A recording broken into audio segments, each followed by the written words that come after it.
Антарктида – подорож мрія, про яку складно навіть замислюватися спочатку. Подорож величезних відстаней, труднощів та обмежень. Подорож вартістю в непоганий автомобіль. Подорож, в яку вирушають вже спокушені люди, які шукають, що ще на планеті їх може вразити. Але ось у чому іронія. Замість хліба та видовищ вони отримують смиренність.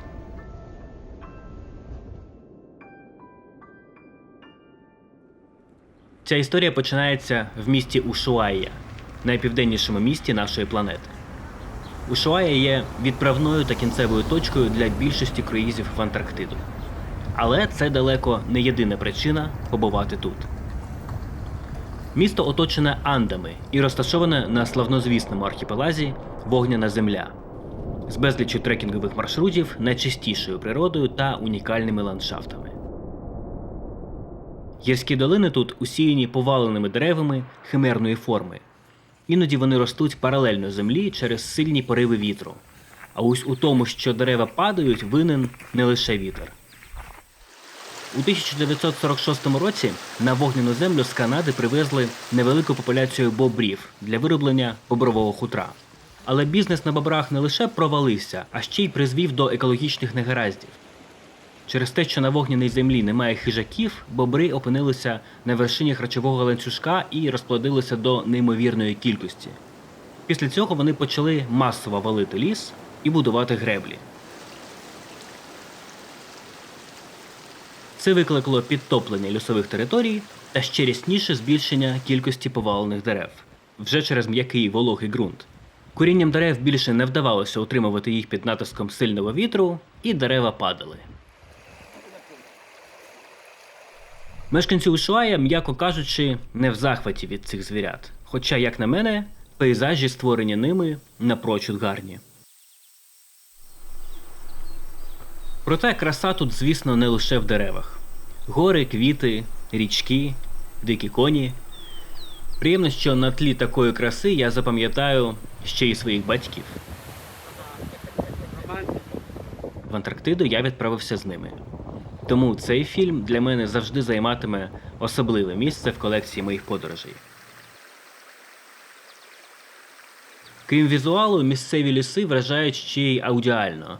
Тут я вперше почув, що ліс може репіти.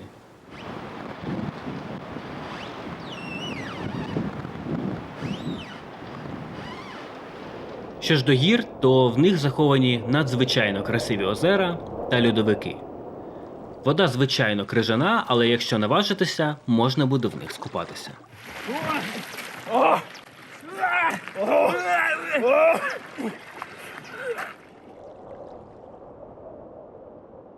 Тільки на гірські походи тут можна витратити до 4 днів.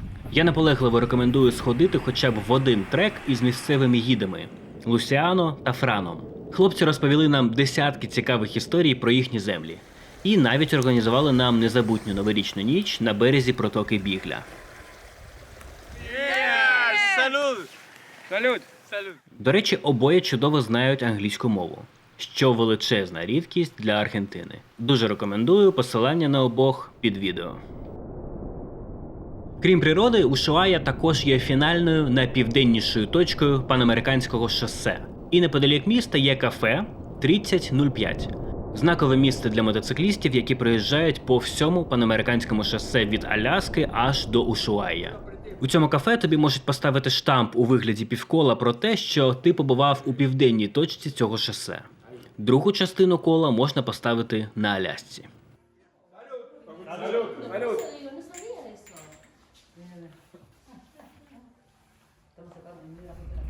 На дослідження самого Ушуаїа багато часу не знадобиться. Містечко маленьке, але досить колоритне. Тут можна купити антарктичних сувенірів та відправити листівки з краю світу друзям та знайомим. Окремо варто зупинитись на їжі. Побувати в Ушуаїа і не скуштувати краба – злочин, хоча б тому, що його ціна тут близько $20. Також на увагу заслуговують патагонське ягня на багатті і, звичайно ж, аргентинський стейк. Але майте на увазі, що більшість ресторанів зачиняються на сієсту приблизно з 2 до 7 вечора.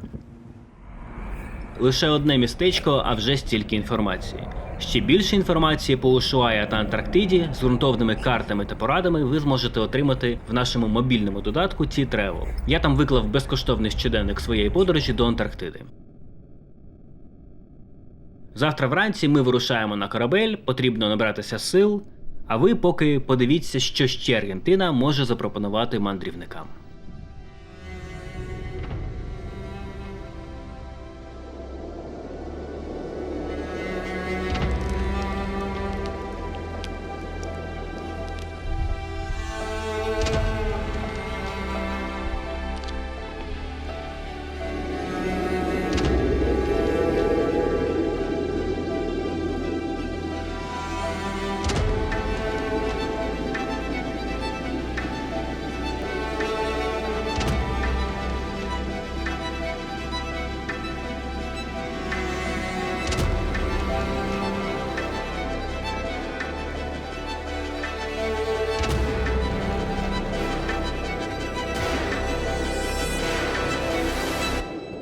Маршрут по всій Аргентині також можна знайти в T-Travel, посилання на додаток в описі під відео.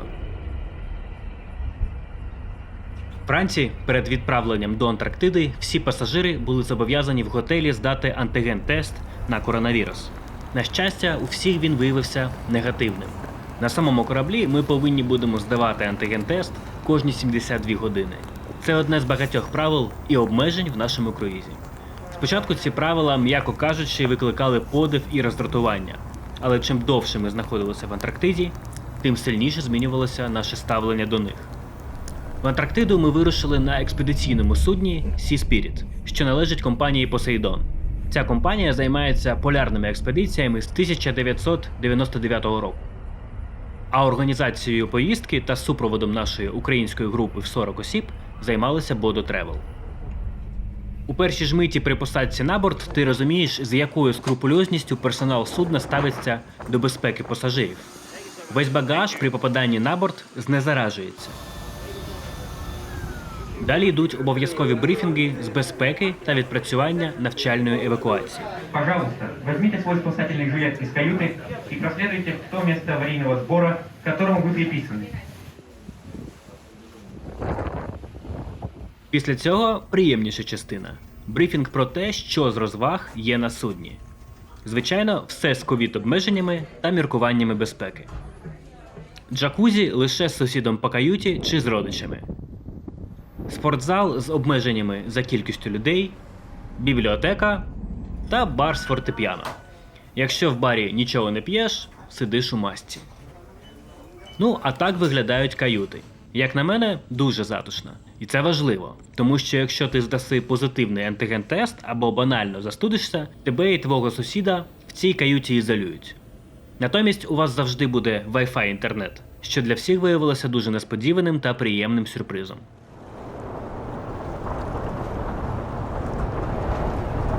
Через посилення вітру увечері ми не змогли вийти з порту. Пориви були у найкращих традиціях Ісландії. Тож можна було пограти в матрицю. Поехали, пацаны, еще ниже. Оба. Реально лежите, слушайте, нормально. Для того, щоб дістатися Антарктиди, необхідно перетнути протоку Дрейка, самий штормовий регіон Світового океану. І за прогнозом спокійної ходи цієї ночі він нам не обіцяв. Взагалі, Антарктида дуже непередбачувана щодо погоди, тому слід бути морально готовим до затримок чи змін у маршруті. В результаті вийти з Ушуаї ми змогли лише на ранок і прокинулися вже в протоці Пігля.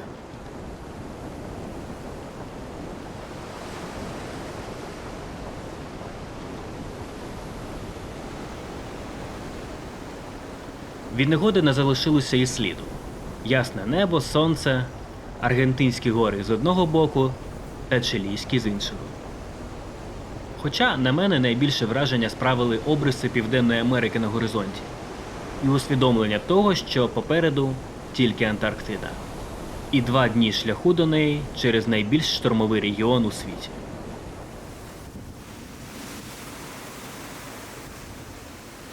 До морської хвороби в людей досі неоднозначне ставлення.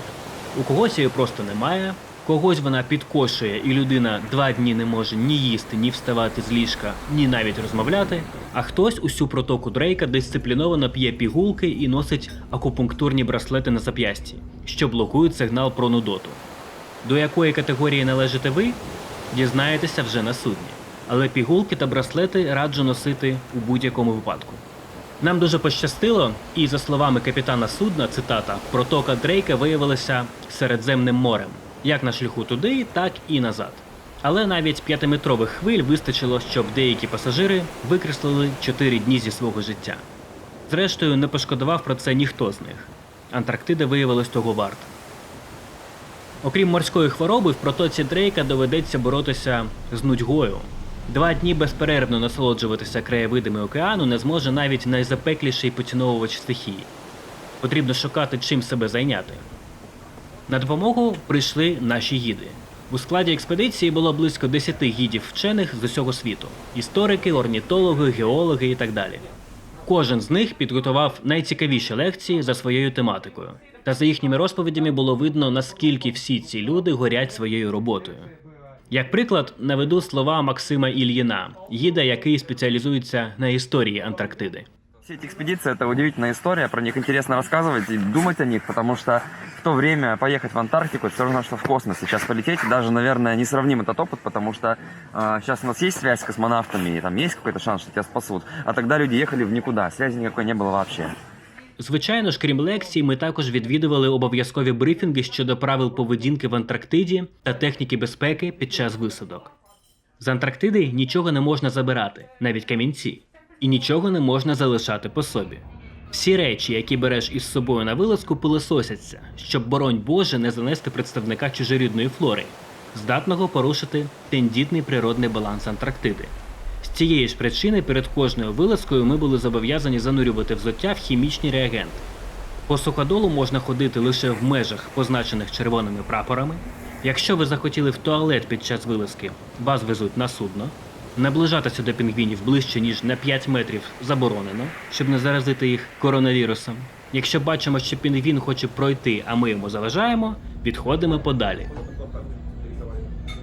Все туроператоры, все суда, которые ходят в Антарктику, большинство компаний входят в ассоциацию туроператоров и, соответственно, обязуются соблюдать самые строгие правила для того, чтобы мы с вами никак не навредили животному миру, ну и чтобы, если вдруг вы решите вернуться во 2-й, в 3-й, в 4-й и в 5-й раз в Антарктиду, вы точно так же лет через 10 смогли увидеть пингвинов, а не горы пластика на берегу. This is all closed area. This is all nature reserve. You can't go there. Суворо? Дуже. Виправдано? Абсолютно. З кожним днем ми в цьому переконувалися дедалі більше. Ну, а поки що ми збираємося на першу висадку і гадки не маємо, що на нас чекає. Єдине, у чому я не сумніваюся, буде холодно, вітряно та волого. Тому спеціально для цієї подорожі я взяв на тест вітростійкі і, увага, водонепроникні рукавички, шкарпетки та шапку від Dex Shell. І мушу сказати, я в захваті.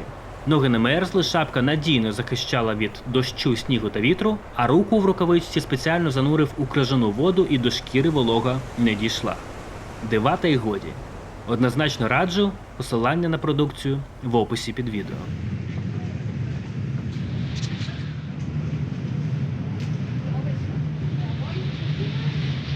At Chum, we wait a moment, you take your backpack off, and then when you are down, you just give it to the marina. Окей, є.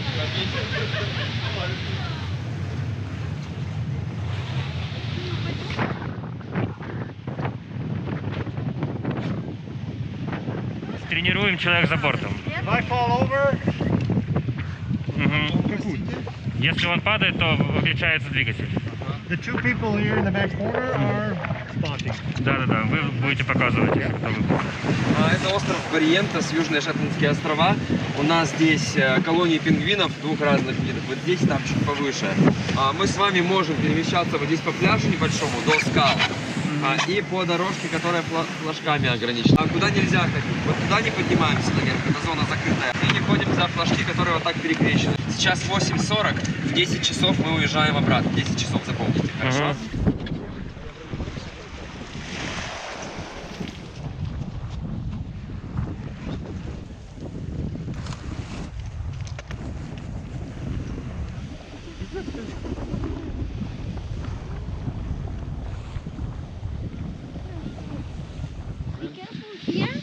many penguins way up and down. Okay. He's trying. They have We a... don't know yet. Maybe to go up there. Yeah, maybe to if go we there, see that so- he's coming, we will stop. Yeah, just stop and sometimes just go Okay. backward. a little Okay. bit, Yeah. Головним враженням першої висадки, звичайно, стали пінгвіни. Сотні наймиліших кумедних створінь, які з цікавістю розглядали нас, а ми їх. Неймовірне відчуття, коли бачиш, що вони до тебе ставляться без особливого побоювання. Хоч до когось із тварин людина ще не дісталася і не підірвала довіру до себе.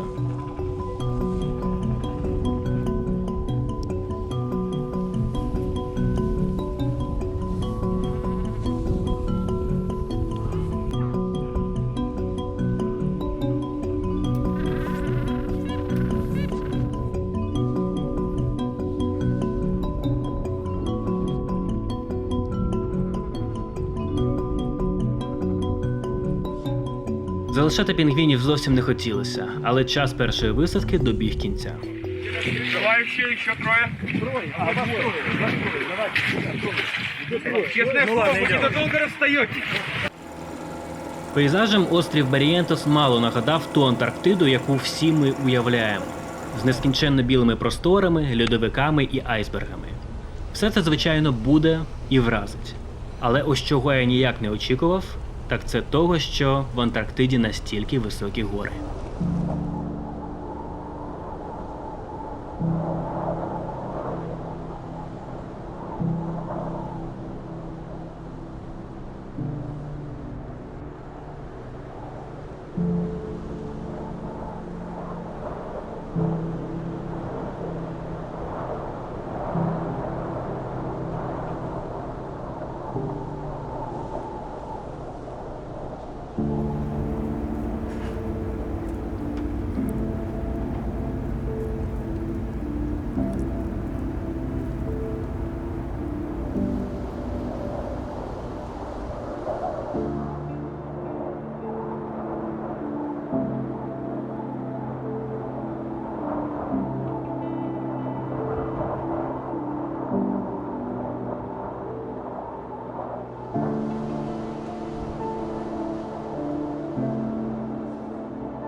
Головний спогад цього дня, незважаючи на знайомство з пінгвінами та гори, все-таки стався ввечері.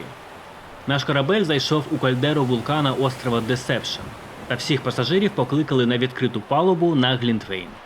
Далі цитую слова ще одного гіда Сергія Широкого, написані ним того вечора в Інстаграм. Окрім традиційного гарячого вина, українська група влаштувала сало-брейк та самогон.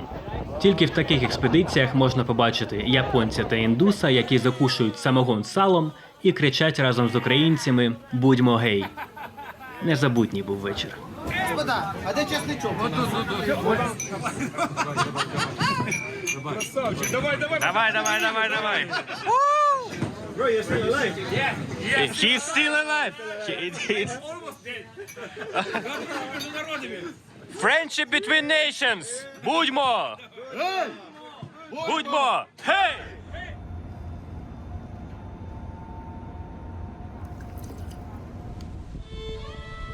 І ось ми дісталися епіцентру антарктичної краси.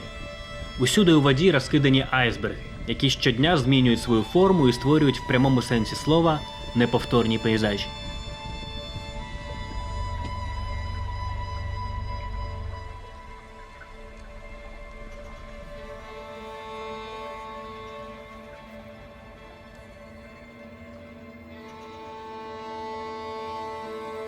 А далі суходіл і нескінченно білий простір. Антоним непроглядної темряви.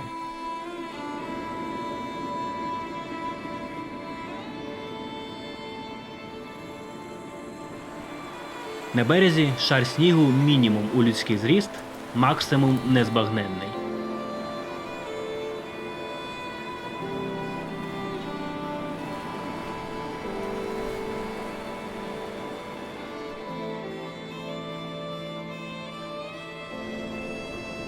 Наші гіди акцентують увагу на тому, що дуже важливо ходити тільки прокладеними ними доріжками без відходу в сторони, тому що можна провалитися в сніг мінімум по коліно. А якщо вже провалилися, Помните, что делаем? Закапываем ямку, чтобы туда не провалились пингвины. саме так, якщо провалилися, треба закопати за собою ямку, бо пінгвін не зможе з неї вибратися, якщо випадково туди впаде. Я б навіть подумати про такий варіант не міг, а ці люди не тільки це врахували, а й самі закопували ямки наприкінці вилазок за тими, хто забув це зробити.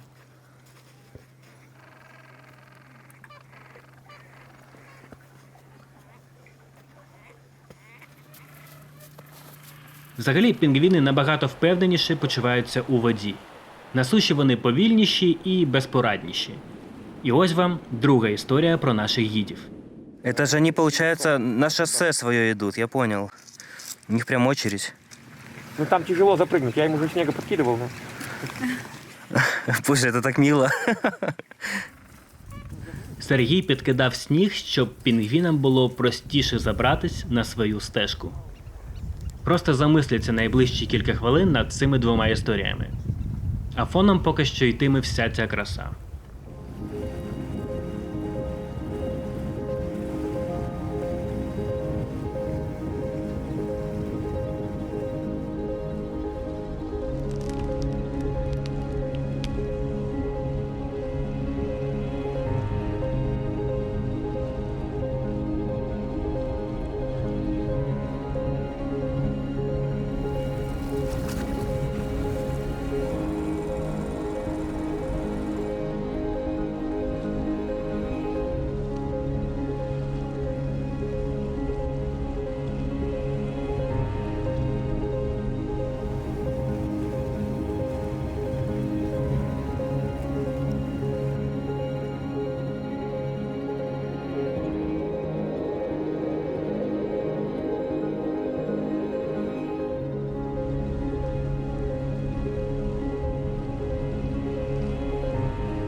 Подібні дії наших гідів на перший погляд можуть здатися по-дитячому наївними.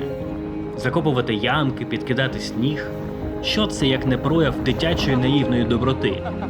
Але побачивши такі приклади, у такій атмосфері та в такій красі, всередині прокидається почуття давно забутого захвату, властивого якраз дітям. Дуже світле почуття.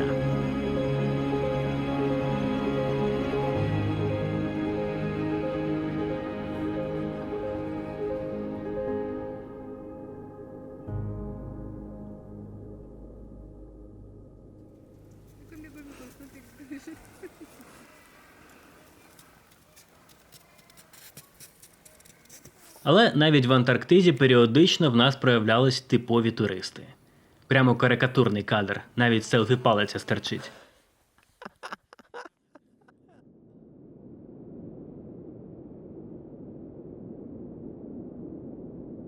Пам'ятаєте про заборону будь-що забирати з Антарктиди? Дещо наші гіди все-таки нам дозволили. Вау. Давайте на бар. You would like? Yes. No, salty. We take this to 6 though. Ну что, заберем на бар, давай. Ну заберем, да. На виски. Не надорви. On the ship? Yeah. But yesterday was camp. Трубка мира. Ты только поддержишь? Пока погреет. Да, тут дети маленькие. Обалдеть. Красивый, да? Антарктический леденец, да?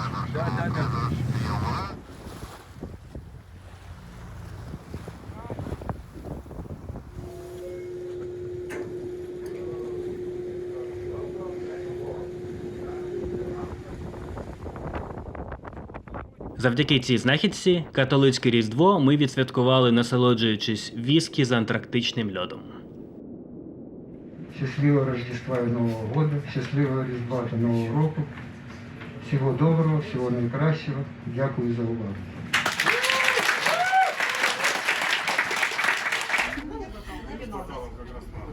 Все есть, кто хотел? Есть. На сьогоднішній день в Антарктиді розташовано близько 80 полярних науково-дослідних станцій. Згідно з договором про Антарктику, будь-яка країна в наукових цілях має право створити свою станцію південніше 60-ї паралелі південної широти. На жаль, через ковідні обмеження на полярні станції з людьми зараз нікого не пускають. Тож українську станцію «Академік Вернадський» ми відвідати не змогли. Але були в цей час в Антарктиді і безлюдні станції. На 2 з них ми потрапили та змогли побачити, в яких умовах живуть полярники. Перша станція Альміранте Браун, що належить Аргентині і має досить трагічну сторінку у своїй історії. У 80-х тут працював лікар, який після повернення в Аргентину планував одружитися з дівчиною, яка на нього чекала. І ось приходить до них судно для ротації, і йому повідомляють, що на заміну людини немає. І треба залишитися ще на рік. Що поробиш, довелося залишатись. Але через рік ситуація повторюється, і чоловік в розпачі приймає рішення підпалити станцію, щоб аргентинській владі довелося їх евакуювати. За ними приходить рятувальний корабель і везе всю команду до Аргентини. Після прибуття лікаря садять за грати, а його наречена, не дочекавшись бідолаху, виходить заміж за іншого. Друга станція належить Великій Британії і знаходиться в гавані під назвою Порт Локрой. Зараз вона є музеєм і за сумісництвом найпівденнішим поштовим відділенням у світі. Щоб відправити звідси листівку, потрібно до неї приклеїти монету в 2 євро і кинути в поштову скриньку. Щоправда, гарантії, що колись листівка дійде до адресата, немає. Гіди розповідали нам, як відправляли звідси листівку ще 5 років тому, і вона все ще не дійшла. This is a museum. Ah. The living quarters are next. I see. It's another building. All right. Одна з наших гідів, Аня Ердман Рутен, декілька років тому провела кілька тижнів на цій базі. І в неї збереглися дуже теплі спогади про цей час. Коли я звернув увагу на колекцію вінілу на цій станції, Аня сказала, що ця музика дуже допомагала їм зберігати відчуття затишку та тепла. Уявіть, це лампове потріскування платівки, ароматний чай на столі та сніжний краєвид за вікном. Романтика. Але що мені ще більше запам'яталося в її оповіданні, так це те, що в Антарктиді не можна нічого робити поспіхом. Тому що ти ізольований від усього світу, і якщо отримуєш травму, допомоги доведеться чекати довго.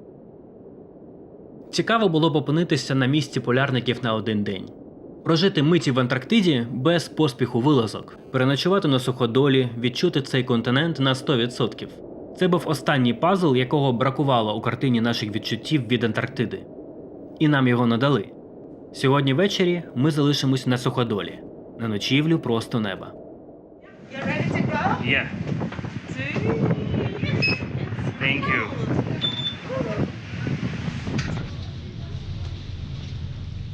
Down here, behind you. Okay. Enjoy. See you tomorrow. See you. See you.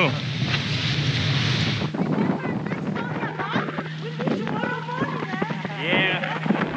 Загалом відбувається це так. Тебе відвозять на берег, там видають спальник з лопатою, і ти йдеш копати собі могилку в снігу. Санузел? Да, санузел нормально. Функционирует. Hello, guys.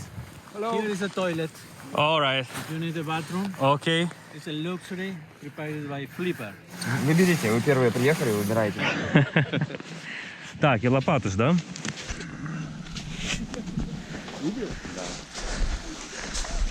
Блин, слушай, реально под низом синий снег. Древний. Это хороший вариант, кстати. Поглубже надо. Тут даже нет полметра еще. Сказали минимум полметра. Зачем? От ветра? Какой? Потенциального. Опасного ветра.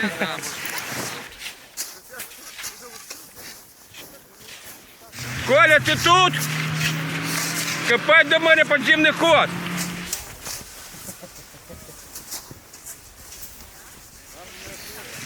You are ready? Yeah? Good. Табором стали, залишилось встановити прапор. Нагадаю, детальний маршрут цієї подорожі Антарктидою, а також Аргентиною, можна знайти в нашому мобільному додатку T-Travel. Насправді, про могилку я, звичайно, жартував. Ночівля абсолютно безпечна. Гіди оцінюють погодні умови перед тим, як надати дозвіл на кемпінг, і чергують усю ніч, змінюючи один одного, щоб у разі надзвичайної ситуації надати першу допомогу та зв'язатися з судном для евакуації. Наша ніч була абсолютно спокійною, і коли більшість людей лягла спати, Антарктида відкрилася зовсім по-особливо. В унікальній палітрі своїх рідкісних звуків і в своїй тиші.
Засинати не хотілося до останнього. Настільки цінні були ці хвилини. Адже ти розумієш, що, напевно, більше таких хвилин у тебе не буде.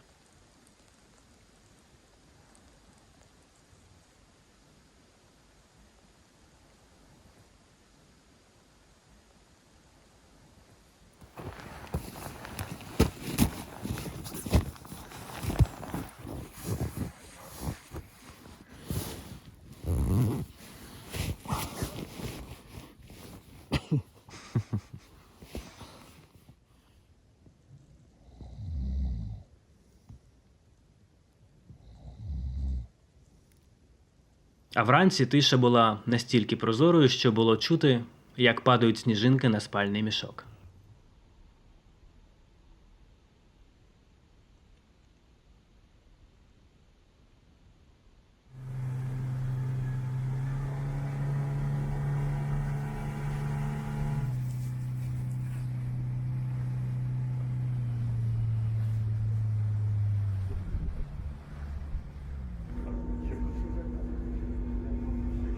На зворотному шляху нам пощастило застати міграцію косаток та горбачів.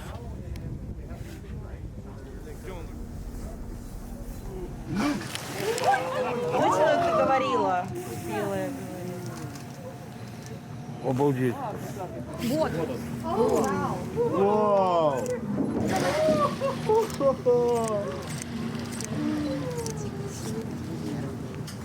Було дуже смішно спостерігати за тим, як усі пасажири бігають судном з камерами, щоб відзняти той самий заповітний хвіст кита.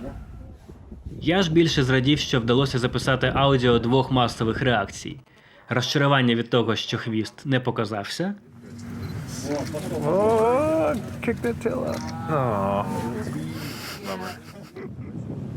і захват від того, що показався.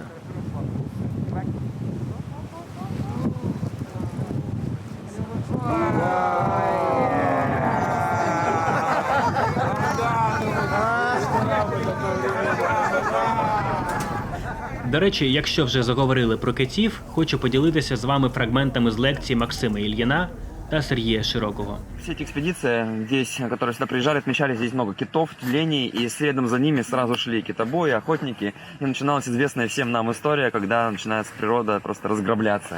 Вообще, особенно до войны Второй мировой, был пик этой деятельности, и до 35 китов ежедневно добывали. То есть, представляете, насколько масштаб был? Сезон длится там 90 дней, каждый день там 35 китов.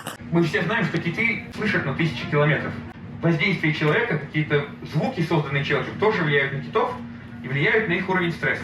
То есть на уровень гормона кортизола в их ушной сере. Примерно с 1906 года, после изобретения гарпунной пушки со взрывчаткой на конце, которая взрывалась внутри кита, китобойный промысел начинает свой взлет. И можно увидеть, что количество китов растет убитых и растет уровень стресса. А потом в годы Второй мировой войны мы видим, что китов добывают совсем мало, а уровень стресса очень высокий. И это связано с морскими битвами, бомбардировками, подводными лодками. То есть это все влияет на уровень стресса у китов. 1972 год – это запрет на добычу китов. Дальше количество добытых китов падает, но в какой-то момент, вот там видите, уровень стресса вырос. Что это, как вы думаете? Справді, як ви вважаєте? Можете написати ваш варіант у коментарях. Скажу одне. Відповідь на запитання Сергія є максимально несподіваною. Слушай, ну сейчас же китов не добывают, как они делают исследования. Китов выбрасывают на берег довольно часто, и это для них способ собрать ушную серу. Вот это исследование, оно сделано на горбачах синих китах в северном полушарии. Они сейчас собирают данные из южного полушария, чтобы сделать новую статью. И благодаря вот этой ушной серии можно понять, каких... То есть где выбросился кит, мы примерно понимаем, где какие популяции обитают. И если хорошо обработать эту серу, можно понять концентрации тяжелых металлов, например, в каких-то районах Мирового океана. Недавние исследования по поводу китов показали, что киты – это один из самых больших поглотителей углекислого газа в атмосфере. И когда они погибают и уходят на дно, это откладывается в донных отложениях. То есть киты это примерно, ну сколько, я не помню цифру, но там один кит это много гектаров леса. Может быть, вы не запомните какие-то факты про китов, но я вас уверяю, что факт про то, что из ушной серы китов можно понять, какой был у них уровень стресса, вы запомните точно. Поэтому наука бывает вот такой странной. У місті, ізольованому від усього світу, ми зрозуміли, наскільки тісні у цьому світі взаємозв'язки. Хочеться сказати велике спасибі всьому екіпажу Sea-Spirit і особливо нашим гідам за їхню роботу і життєву позицію. Як сказав один із гідів, ми розуміємо, що природу ми не врятуємо, але треба намагатись. Дякую, що продовжуєте намагатись. Те, з якою любов'ю ви ставитеся до навколишньої природи, викликає величезну повагу. А ваші лекції, підкріплені діями під час вилазок на суші, перевертають ставлення до всіх заборон і обмежень. Та й до світу в цілому. Повернувшись в Ушуая, під час новорічної ночі ми обмінювалися враженнями про подорож. І було дуже приємно зрозуміти, що Антарктида на всіх нас подіяла однаково. Реально, Антарктида у меня давно была большой мечтой. И мне казалось, что такую, это... которую даже не озвучиваешь. Да, я не озвучивала ее. Даже не озвучиваешь ее. Недостижимо. Недостижимо. Но я в голове не могла это поместить. Как это возможно? Так нежно оберегая природу Антарктиды, знаете, как они фанаты, как они оберегают. Это просто не вот дорожки все стороны, да? И я себе сижу, думаю, ну вот, знаешь, это такая стерильная вещь, это вот единственное место на планете, где ну вот так вот, как оно было 1000 лет назад. Ты меня разрушаешь Да? изнутри. И когда ты становишься, когда становишься раз на снег, а внутри синий, а синий это значит 1000 лет. Вот. Как такое может быть? И вот я, вот такой вот маленький, наступил и прошел тысячелетие, знаешь? Этого не может быть. Вот, у меня тоже было. И где я на этой планете, большой, где я могу такое себя ощутить? Ну, поднял, смотрю, синий снег, и желтый есть. З такими думками та відчуттями ми повертались до України. А через 1,5 місяці почалась війна.